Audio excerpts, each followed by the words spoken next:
अच्छा, कभी सोचा है कि कोई भी वाक्य बनता कैसे है? आज हम भाषा के 8 अंगों को एक बिल्कुल अलग नजरिए से समझेंगे।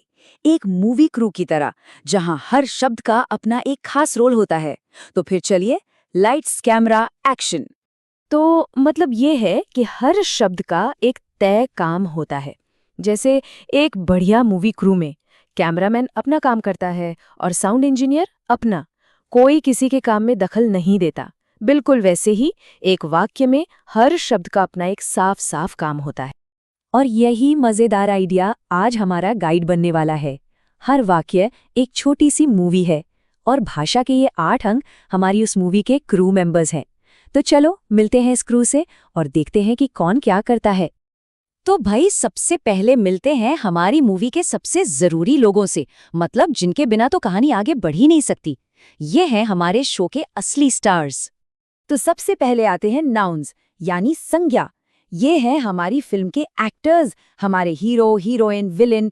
मतलब ये वो मुख्य किरदार हैं जिनके बारे में पूरी कहानी होती है। ये हमारे वाक्य में कौन या क्या का जवाब देते हैं। जैसे कोई टीचर हो गया, पेरिस शहर हो गया, या फिर आज़ादी जैसा कोई आइडिया भी। इस सेंटेंस में देखिए, लंदन ही तो हमारा मेन एक्टर है ना? पूरी कहानी इसी के इर्द गिर्द घूम रही है। अच्छा, अब सवाल ये है कि हमारे एक्टर्स करते क्या हैं? बस यही एंट्री होती है वर्ब्स की, यानी क्रिया की। अरे भाई, ये तो फिल्म का एक्शन है। बिना एक्शन के भला कोई कहानी होती है? बिल्कुल नहीं। तो वर्ब या तो कोई काम बताता है, जैसे दौड़ना, या फिर किसी चीज के होने का एहसास देता है, जैसे लगना। अब इस सीन में देखिए, बिल्ली का एक्शन क्या है? वो सो रही है। वर्ब ने हमें फौरन बता दिया कि हमारा एक्टर आखिर कर क्या रहा है। अच्छा, तो अब हमारे पास एक्टर भी है और एक्शन भी। लेकिन पिक्चर को मजेदार बनाने के लिए थोड़ा स्टाइल तो चाहिए ना? तो अब बारी है हमारे स्टाइल डिपार्टमेंट की। ये है एडजेक्टिव्स यानी विशेषण। इनको समझ लीजिए हमारी फिल्म का कॉस्ट्यूम डिजाइनर। इनका काम है हमारे एक्टर्स यानी नाउन्स को सजाना संवारना, उन्हें और खास बनाना, उनके बारे में कुछ एक्स्ट्रा बताना। अब जरा फर्क देखिए। वह एक घर है, ठीक है, एक घर है। लेकिन जैसे ही हम कहते हैं वह एक विशाल घर है, अरे वाह, दिमाग में एकदम एक बड़ी सी तस्वीर बन जाती है ना? यही तो है स्टाइलिंग का कमाल। हमारे स्टाइल डिपार्टमेंट का एक और हीरो है एडवर्ब, यानी क्रिया विशेषण। अच्छा, इसका काम है एक्शन में डिटेल डालना। मतलब ये बताता है कि काम कैसे हुआ, कब हुआ या कहाँ हुआ। ये एक्शन को और भी ज्यादा मजेदार बना देता है। इस वाक्य में देखिए, धीरे धीरे। इस एक शब्द ने हमें सिर्फ ये नहीं बताया कि उसने खाया, बल्कि ये भी बता दिया कि कैसे खाया, आराम से, तसल्ली से। देखा, एक छोटे से शब्द ने पूरे सीन का मूड ही बदल दिया। ठीक है, तो अब हमारे पास एक्टर है, एक्शन है, स्टाइल भी है। अब किसकी जरूरत है? अब जरूरत है उस टीम की जो पर्दे के पीछे काम करती है, जो सेट बनाती है, सब कुछ जोड़ती है, ताकि हमारी फिल्म का कोई मतलब निकले। ये है प्रेपोजिशंस, यानी हमारे सेट बिल्डर्स। इनका काम है सीन को सेट करना। ये बताते हैं कि हमारे एक्टर्स कहाँ हैं, कब हैं और उनका सीन की बाकी चीजों से क्या रिश्ता है। सुनने में बहुत मामूली लगता है ना? लेकिन सोचिए, अगर पर शब्द हटा दे तो चाबियां मेज हैं, क्या मतलब हुआ?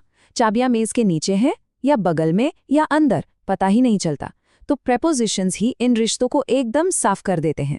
और अब बारी है हमारी फिल्म के एडिटर्स की, यानी कंजंक्शंस। इनका काम है कैंची चलाना और जोड़ना। मतलब ये अलग अलग शब्दों को, वाक्यों को, या कहिए कि पूरे पूरे सीन्स को एक साथ जोड़ते हैं ताकि कहानी में एक फ्लो आ सके। जैसे इस वाक्य में एक सीन है मुझे कॉफी पसंद है और दूसरा सीन है मुझे चाय से नफरत है। दोनों अलग अलग बातें हैं, लेकिन शब्द ने इन दोनों को जोड़कर एक मजेदार कहानी बना दी। इसके बना तो बस दो अलग अलग फैक्ट्स होते, कहानी नहीं। तो भाई हमारी फिल्म लगभग पूरी हो चुकी है। बस अब कुछ फाइनल टचअप्स बाकी हैं। अब मिलते हैं उन क्रू मेंबर्स से जो हमारी फिल्म में वो आखिरी वाला इमोशनल पंच और स्मार्टनेस डालते हैं। ये हैं प्रोनाउंस, यानी हमारे स्टंट डबल। सोचिए, अगर हर सीन में हम एक्टर का पूरा नाम लेते रहें तो कितना बोरिंग हो जाएगा, है ना? तो जब हमारा मेन एक्टर यानी नाउन बार बार आता है तो हम उसकी जगह उसके स्टंट डबल यानी प्रोनाउन को भेज देते हैं। इससे दोहराव भी नहीं होता और फ्लो भी बना रहता है। जैसे सारा थक गई है, सारा सोना चाहती है। सुनने में थोड़ा अजीब लगता है ना? इसकी जगह हम कहते हैं सारा थक गई है, वह सोना चाहती है। कितना आसान और नेचुरल लगता है। छोटा सा बदलाव, लेकिन असर बहुत बड़ा। और अब आते हैं सबसे आखिर में हमारी फिल्म के साउंड इफेक्ट्स पर। ये हैं इंटरजेक्शंस। अरे, ये तो भावनाओं के छोटे छोटे धमाके हैं जो सीन में जान डाल देते हैं। जैसे वाह, ओ, अरे वाह, शाबाश। ये शब्द कुछ समझाते नहीं हैं, बस महसूस कराते हैं। ये हमारी भाषा में वो इमोशन, वो फील लाते हैं जिससे सब कुछ एकदम असली लगने लगता है। तो ये है हमारी पूरी फिल्म क्रू। एक्टर से लेकर साउंड इफेक्ट्स तक हर एक का अपना काम है। और जब ये सब एक साथ मिलकर काम करते हैं, तभी जाकर कुछ साधारण शब्द एक जबरदस्त कहानी बन पाते हैं, एक मतलब निकल पाता है। तो असल बात क्या है? जब इस पूरी क्रू की समझ हो जाती है तो कहानी बनाने के सारे औजार हमारे हाथ में होते हैं। हर वाक्य एक नई कहानी कहने का मौका है। तो अब सवाल ये है कि कौन सी कहानी बनाई जाए?